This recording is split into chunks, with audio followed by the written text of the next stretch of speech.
Hello guys, welcome back to my channel তোমার আমার family. আপনাদের জন্য আমার আজকের রেসিপি হচ্ছে গরমে প্রাণ জুড়ানো ঠান্ডা ঠান্ডা ফ্রুট ডাবের পুডিং। অল্প কিছু উপকরণে ডাবের সুস্বাদু ইউনিক এই ডেজার্টটি বানিয়ে নিতে পারেন। আশা করি সবাইকে এই ডাবের পুডিং ভালো লাগবে। ডাবের জল বের করে নেব। একটা কমলা নিয়ে নেব, ভালোভাবে ছিলে নেব। একটা আপেল কুচি করে সুন্দরভাবে কেটে নেব, এটা দেখতে ভালো লাগবে। একটা ড্রাগন ফল কেটে নেব কুচি করে,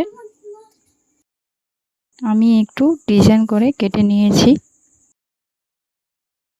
এখানে 4 কাপ ডাবের জল দিয়ে দিব,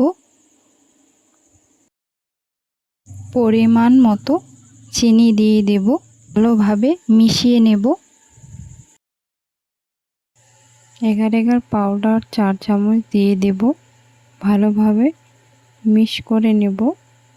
ভালোভাবে 2 মিনিট ধরে মিক্স করে নিতে হবে।